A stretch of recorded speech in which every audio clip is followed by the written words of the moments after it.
On a nagé la longueur d'un grand lac en France plusieurs fois. Est-ce que tu peux expliquer pourquoi tu apprécies ces longues séances de nage? J'adore nager pendant des heures. Le plus longtemps que j'ai nagé, ça devait être... J'ai dû nager pendant 5 heures et demie en Finlande. Et il faisait assez froid. Je me suis perdu dans le processus. J'avais à peine pu retrouver mon chemin. Mais la raison pour laquelle je le fais, c'est qu'après tu te sens bien. Tu trembles un peu. Tu te sens super après. Quand tu traverses un immense lac, et j'ai traversé beaucoup de lacs, le lac Léman, le lac de Zurich, et à chaque fois tu ressens ce sentiment, cet accomplissement, qui te rend heureux, qui te fait te sentir fort, et ensuite tu es plus prêt pour d'autres défis. Et aussi, c'est évident, mais quand tu sais que tu vas commencer une sortie qui va durer plusieurs heures, au début tu hésites à la faire, mais tu nages pendant 10 minutes, puis pendant 20 minutes, puis ensuite pendant 30 minutes. Ça t'apprend cette incroyable patience que je pense est nécessaire si tu veux accomplir quoi que ce soit dans la vie. Et c'est plutôt méditatif, un lac, par rapport à la mer. Oui, et puis, tu n'as pas besoin d'aller trop vite. Ouais. Tu peux être lent et profiter du moment. Jusqu'à ce que tu te perdes, et là ça dure 5 heures et demie. T'as paniqué? Genre à te demander si t'allais retrouver la rive ou réussir à t'en sortir? Pas vraiment. Je suis une personne raisonnablement résistante au stress. Je n'ai pas paniqué à ce moment-là.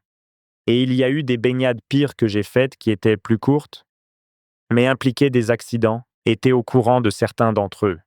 Donc, ce n'était de loin pas le pire.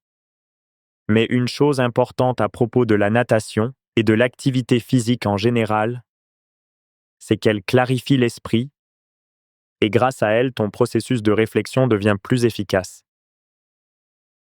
Parce qu'au bout du compte, l'efficacité de notre cerveau est limitée par la quantité de sucre et d'oxygène que notre cœur peut faire passer à travers le sang jusqu'à notre cerveau. Alors comment pouvez-vous accélérer cela? Ou bien alors, comment rendre vos poumons plus efficaces? Comment faire pour rendre votre cœur plus efficace dans ce domaine? L'activité physique est le seul moyen que je connaisse. Donc, ce n'est pas juste une question de rester en bonne santé ou essayer d'avoir l'air en forme. C'est aussi être, être productif. C'est aussi être résilient au stress. Toutes ces qualités sont nécessaires si vous voulez diriger une grande entreprise, si vous voulez créer une entreprise. J'ai été très surpris quand j'ai commencé à faire ça. C'était il y a plus de 10 ans qu'il n'y ait pas plus de PDG qui s'engagent dans le sport. La situation a changé ces dernières années, ce qui est génial.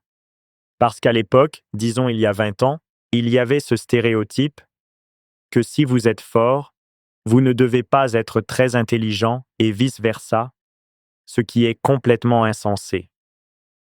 Très souvent, ces deux choses vont ensemble.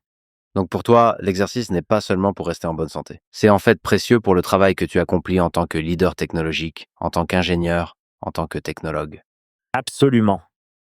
Quand je ne peux pas m'entraîner, je sens tout de suite le stress qui commence à monter, qui s'installe petit à petit et qui ne me lâche plus. Ouais. Donc même dans des situations où je suis contraint, où je ne peux pas aller à la salle de sport, je vais juste continuer à faire des pompes, je continue à faire des squats. Je vois, je veux dire, c'est ça qui est cool avec les exercices au poids du corps. Tu peux vraiment les faire n'importe où. Ok. Tu peux te faire tes 50-100 pompes avant une réunion. Tu ne te sens pas bizarre quand tu passes une journée entière sans faire d'activité physique? Ouais.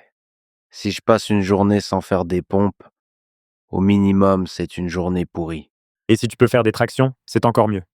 Ouais.